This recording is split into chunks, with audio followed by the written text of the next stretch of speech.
Does your teen have a talent for music, writing, or performing? Find out what Voices Breaking Boundaries can teach us about having a voice outside the mainstream. Next on Living Smart.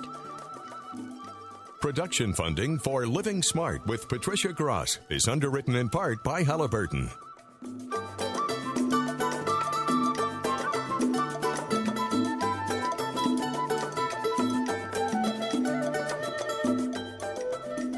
Hello, I'm Patricia Gras. Welcome to Living Smart, the show designed to help you get the most out of life. Today's guest, author, teacher, and community activist, empowers young students to find their own voice. Seba Sarwar's nonprofit arts organization, Voices Breaking Boundaries, has created alternative arts venues for young artists from different backgrounds and countries. Its mission to cross borders, sustain dialogue, and incite change through living art.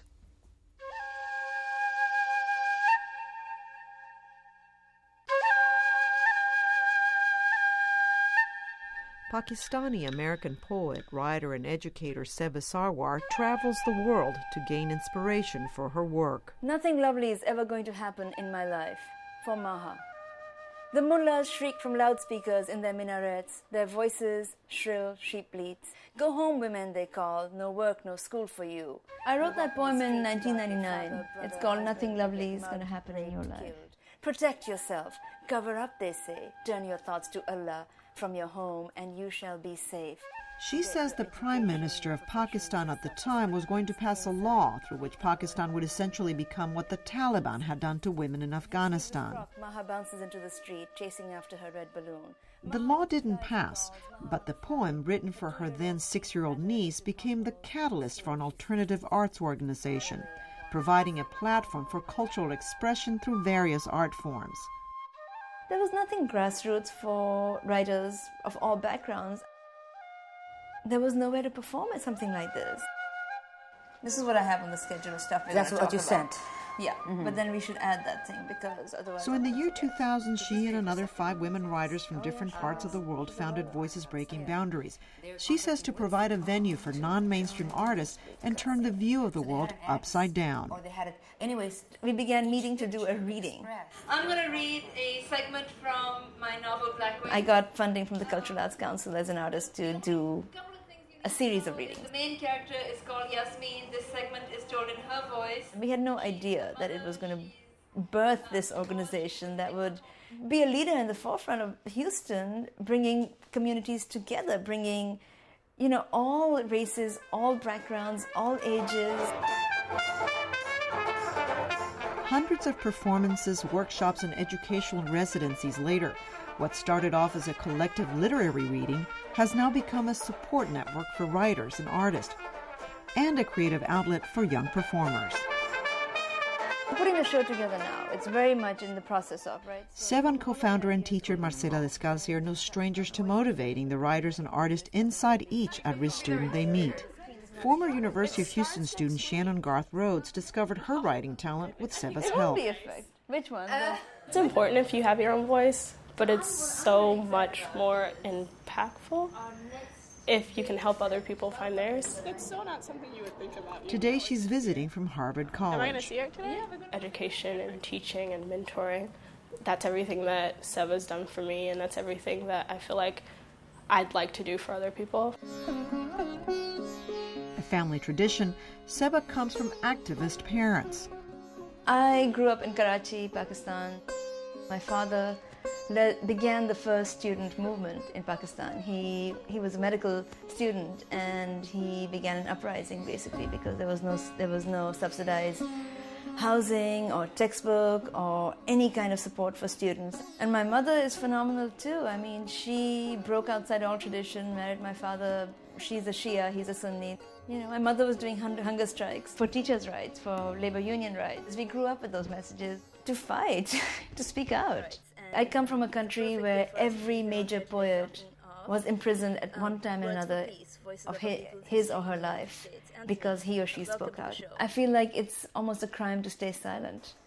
But Seba believes little of her creative and activist work, including her first published novel, would have happened without a major threat to her life, AVM, an abnormal arteriovenous malformation, a dangerous clump of abnormal veins in her brain that could have killed her. one of the biggest milestones, I think, from going through all that surgery and coming out from it, I think I went into a deep depression afterward. It was really ironic. The location of the AVM was on the memory and speech cells of my brain, specifically on those two, memory and speech. I need both to be a writer. I need both to be an activist. I need both to be an educator. And when I came out, it came out a year later, and then it came out as an explosion. It came out as a raw. It just came out in that way because I had come so close to losing it all. And I think that when you come so close to losing something that you value, you want to put everything you have into it. So writing, performing, doing activist work, working with kids, all of those are my passions, and I think I've given it my all. Seba herself crossed boundaries and married Chicano activist and ESL teacher Rene Saldivar. Their daughter Minal is growing up tricultural, learning English, Urdu, and Spanish. By the time she grows up, and thanks to her parents, she too will have a voice breaking boundaries. Who am I? Dad. And you? What's your name?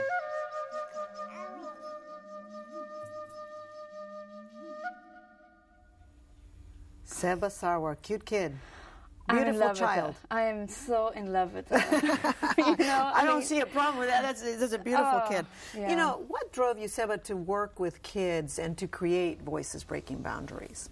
Well, like I say in the film, you know, I had written this poem and I wanted to do something more with it, and I think that was the change that happened as I was emerging out of all the surgeries, and I didn't want to just go to work. I was teaching full-time at Jones High School, a job that I loved, and I still am in touch with a lot of the kids, but I wanted to do, you know, when you're in a school, you're in an insulated box. You go in 7:30, you sign out at 3:30, and that's your life. And it was like, I kind of exploded out of that, and that's when VBB began, when I got a grant, actually, from the Cultural Arts Council, now known as the Houston Arts Alliance. Got a personal grant, and I used the grant to fund a writing series, along with the help of Marcella, Jackson Shaw, Donna Perkins, other writers and poets. The other ladies. Yeah. Now, what is the age group of kids you work with? We work with, well, I have to put Minal in that bracket because I work with everybody then. From very little to... My daughter's 2.5, and then Right. Marcella's daughter, who was 9 months old when we first began our meetings in Dietrich's Coffee House in Montrose, still breastfeeding, and you know, so, and Anouk is part of it too. Everybody, and Marcella's sons we just had a show last week, and her sons were stagehands, they're teenagers, but then we have people, women, men in their 60s who are part of our shows. It's everybody, but how do you learn to give, like, teenagers who are vulnerable, it's a vulnerable population, their own voice? Well, I think that for myself, I think that was a time that was really hard. You know, I was growing up and I had passionate and vocal as my parents were. I don't know if they really gave us our voices that young. Mm-hmm. And I felt quite silenced at that age because I was in a co-ed school and my class was the meanest class in the world. I mean, oh my God, I've written a story. Oh my God. It was bad. It was bad. So I think that's why that strikes at the heart of my growth, and when I experienced the most silence. And so when in college at Mount Holyoke, I mean, I really began writing, and when I began teaching in that age group, it just became a driving passion. And I continue to work with teenagers because if you don't get them, then you don't ever get them. You lose them. Right. And they go even sooner than that, you have to start, right? You have to start middle school. You provide incredible workshops at Voices Breaking Boundaries. Share how you came up with these workshops. What are they, and why are they so important for your mission? Well, right now we're doing two workshops, actually, at Lee High School. And it's a venue that we've done a lot of workshops in. This year we're coming together with very deep ideas because Marcella and I are primarily working on the workshops. Marcella is an educator, she's also a writer, and I've had a lot of teaching experience, and of course I'm a writer. And we know from working with kids, and we know as women working in the trenches, essentially, which is what teaching is, that teachers hear stories about kids and we don't know how to process them. They're traumatic stories that you don't have any experience with, right? I remember kids talking about incest. I remember kids talking about family violence. I remember kids talking about pregnancy. I remember about date rape. I mean, and you know, you're getting all of this, and then you're doing tax testing, and you're doing testing, and you're doing grades, and you're doing progress reports, and you're going, what do I do with this information? So we came up with this idea, and it was also through a funder who actually initiated this idea, and it came after Hurricane Katrina because there was violence happening. It was just exploding in schools around the city. It happened at Lee, it happened at Westbury, it happened at Jones, where local kids could not accept the New Orleans kids because of different cultures, and it was a turf war, and violence was breaking out, and then the teachers were being impacted. So we began a program where we began a discussion through which we wanted to give counseling to kids, but that's really hard through a large school system like HISD. So finally we sort of found a middle ground by giving training to teachers on trauma training. And through a counselor and a writer. So you teach the teachers trauma training so that they can eventually teach, because really their job is teaching, but they can't teach when they're not dealing with the trauma, right? Exactly. It's almost impossible. You know, to do what you're doing with kids or with teenagers, you have to teach them a certain kind of courage. Doesn't it take courage to get these kids in front of an audience for the first time? We're doing it right now. I mean, yesterday we had a workshop and the kids were like, I'm not sure. And we did it on Sunday when we had a show at Diverse Works. But yeah, it takes a lot of courage. And I was, at one point when I was teaching at Jones, I was doing a workshop specifically for girls. It was called Making Noise. Mm-hmm. And it was for girls to write about things. And it was a very private workshop that all doors were closed. Everything that was said in the workshop stayed in the workshop. And if I heard things that I felt, it never got to the point where I had to tell the parents. Of course, if it had been like life threats and stuff like that, I would have. But the kids were able to share, the girls were able to share some really deep stuff, and then eventually they all performed it, because I think that writing is very important, but if you stay in your insulated box and you write and then you close your notebook or you close your computer and that's it, I don't think you achieve what you need to achieve out of writing. You've got to take it out. You've got to perform it. You got to show it. You got to share it with the world. You got to share it, and that's what we do for the kids. And we really aim to get kids to share it, not just with each other in school settings, but outside and beyond. We set up performances at the Houston International Festival, at Diverse Works, at Imprint. We have done workshops all over the city. What does the performance in actuality do for these teenagers? They're doing music, they're doing art, they're doing sculptures, they're doing a little bit of everything. What do you see them go through? How do they transform themselves once they've performed?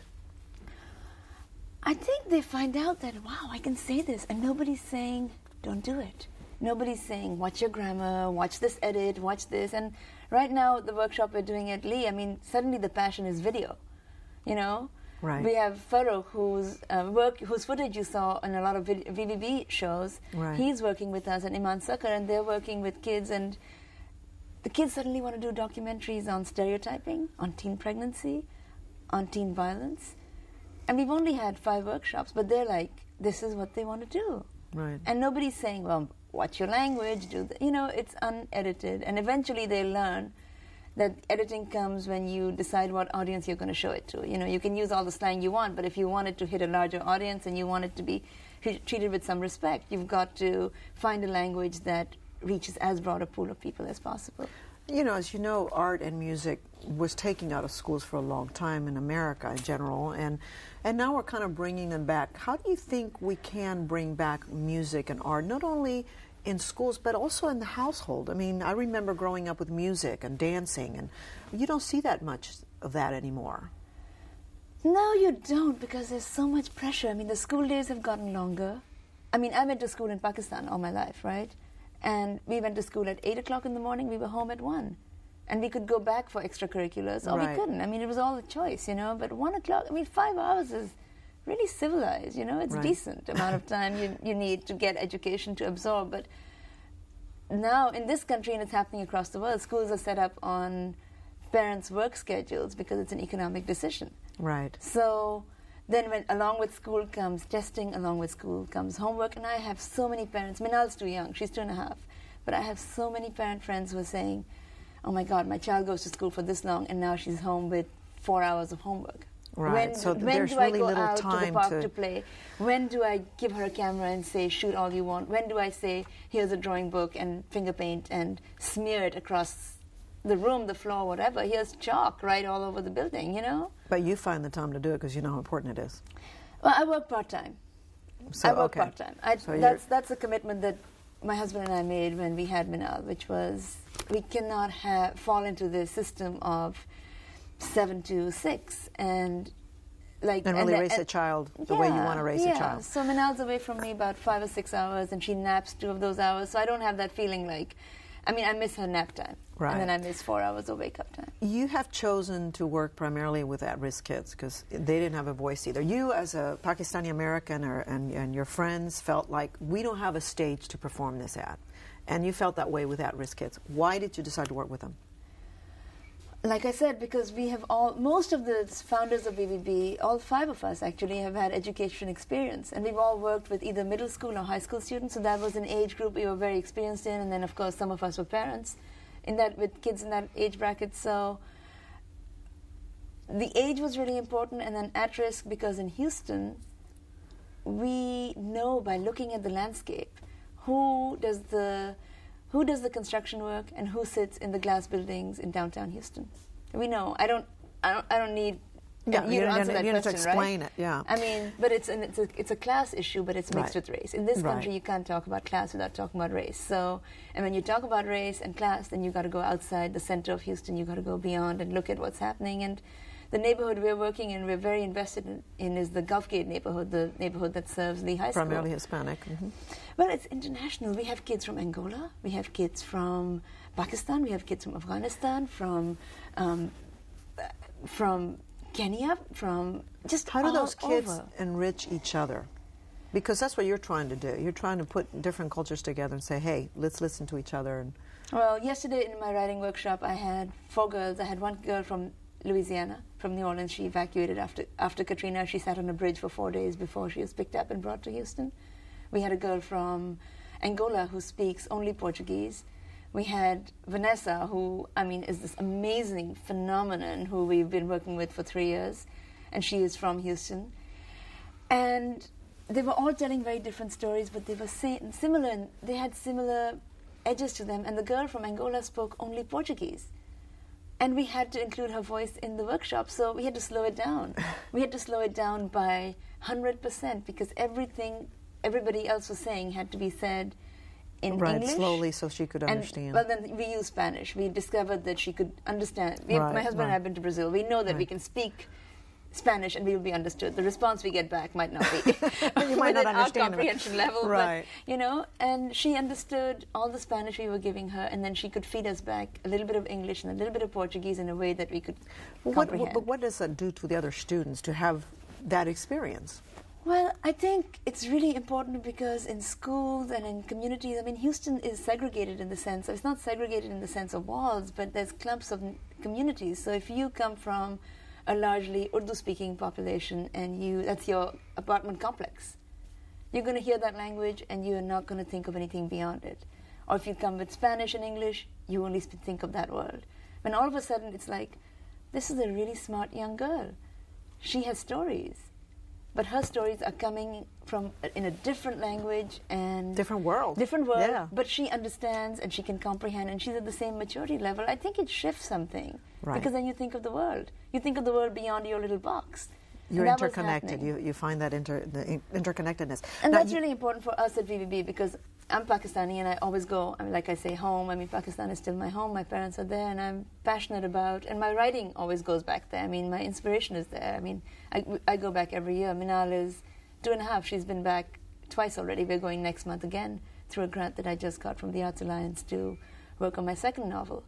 But most people don't have that feeling. I mean, we worked in Houston's 3rd Ward. I mean, it's a historically black neighborhood, and there's very little connection from that neighborhood between that and Gulfgate.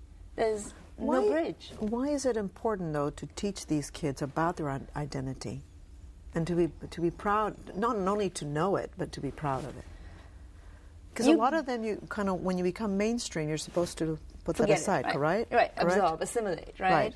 And when we do our workshop, when we do intros, we have everybody talk about where they come from, what foods they eat, what language they speak. We encourage them to speak in their languages. We want them to understand. I mean, they should have respect for their own, but then they should also understand that there's much more than what I have.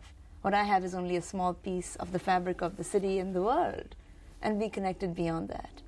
Now, one of the things that you teach also in your workshops, and just by the nature of the work that you do, is how to stand up to something or how to dissent in a That's an civilized important word. way. How do you teach children, number one, critical thinking skills, and number two, how to dissent, how to disagree without disrespecting? Right. I mean, when you disrespect, you just use you use all the four-letter words and you do it, and you just, stick. And once you do that, then nobody can cross past that, right? There's no dialogue. But if you say, this is what I believe in, this is what's important to me, and you take it personal, and you speak it from, that's a horrible way to say it, but you speak it from inside. You say, this matters to me because I came from New Orleans and I sat on that bridge and I watched bodies wash away, or I watched children 6 months old get drenched in water and nobody was there to give them food. When you say it from your personal history, who can say that's not important? When you come from Afghanistan and with all the media slamming of Afghanistan and you say, I know how to play the harmonium and my father writes poetry, and you're a young man, and yeah, you're Muslim, who cares? People listen, and you can hear it because it comes from the heart. Same with my history, When you speak from the heart, people cannot disagree because it's your own story. experience. Exactly. Now, you have professional teachers, professional performing artists teaching these children. How That's do you right. get them, and what does it do for them, too? I think it's a life-changing experience for all of us because we're all sitting there and when we go into a workshop, we don't know what we're going to get. We don't know whether we're going to get 30 kids from the border, 30 kids from Mexico, 30 kids from Houston, or whether we're going to get kids from all over. And we love the location where we're working because we work very hard to engage the ESL kids, as they're bracketed, as they're called. But we want those kids. And one of our instructors, Autumn Knight, there was a take of her in the footage earlier. I mean, she's from the Third Ward, she's from Houston, and she hasn't really worked in that neighborhood, and so she's learning. We have Iman Sakar, who's half Palestinian, half Mexican-American, and she's going nuts with the video work that she's doing with the kids because, and she's learning and she's getting ideas for her own art, And then, of course, I'm always inspired. Now, after working with the kids, I'm always going off and writing more. Now, how do you pick these people to work with the kids? Do they come and knock on your door? Well, we have a pool of artists we work with, and essentially the people who come to us are the people who are interested in the work that we do and the mission we do. Like I said in the footage you saw earlier, I come from a country where every major poet was imprisoned at one time during his or her life for speaking out against the government. That is threaded into Voices Breaking Boundaries. That's just the show we just had where we put together artists from New Orleans and Kashmir, the earthquake-struck region of India and Pakistan that received practically no international aid after 100,000 people died and 3.3 million people were displaced. It becomes a political issue. It's art, but it's political. And for me, I don't separate it. The poem I read earlier, that was also on your footage earlier, it's political. It's about what was happening in Pakistan and me sitting this far away and watching my niece and thinking about her and going, will she have to cover up in that same way that the women in Afghanistan did? It's political. It's personal and it's political. What kind of transformation do you see, though, in the teenagers when they are talking about these things and they're talking about political issues that are personal? Right, that are personal. What transformation do you see in them? Well, one kid, Chris Navarez, who he performed with Council Member MJ Khan present. It was a performance that happened in September. I think it was Labor Day, and it happened outside Lee High School, and he performed a poem that he'd written with us, and it begins with, you call us wetbacks, but we come across the border and we work and we give power to your community, and it's a kid. This is a kid who's 17 years old. He's worked with us, and he's performed poetry on television. And when I still remember the first time he wrote the poem, and then I said, can you read it? He was like, no, I don't read. Since then, he's performed that same poem, and I hope he writes more, because I think he needs to write more. He has more in him. He's performed that poem at 5 different venues with cameras on him, and now he does it by memory. And he does a great job. Now, Seba, how do you know you're living smart? Because I'm happy. It's that simple, isn't it? Well, I don't work in the way the structures, social structures, define for other people to work around us.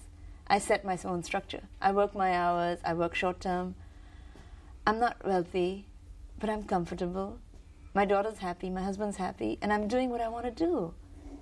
And sometimes it's consuming. Sometimes it's just like, oh my God, why am I doing this? And my biggest struggle right now is to balance the writing and the work. It'll happen. It's already happening. I'm taking off for Pakistan for a month in April. I'm going, and I don't have to ask anybody's permission. I'm going. You are a free woman, right? You're a liberated woman, and you do what you love. You're passionate. Do what I Thank love. you so much for joining us, Seba. Well, we really appreciate the work that you do. Thanks you. for having me. And you can learn more about Seba Sarwar by going to our website, houstonpbs.org/livingsmart. There you'll also find a complete resource list, and feel free to share your own views on the subject of empowering youth through the arts. You can call us with your comments at 713-743-8513 or email livingsmart@houstonpbs.org. And that's our show for today. I hope you've enjoyed it. Remember to live smart. I'm Patricia Gras. Have a delightful week.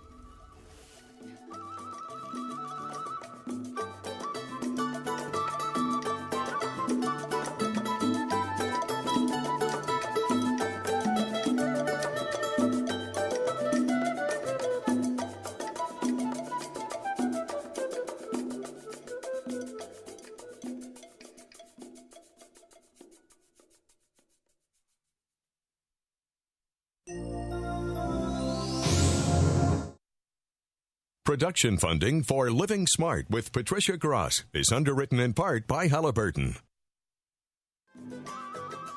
For a transcript of this program, send $6.95 to the address on your screen. Please include the name of the guest.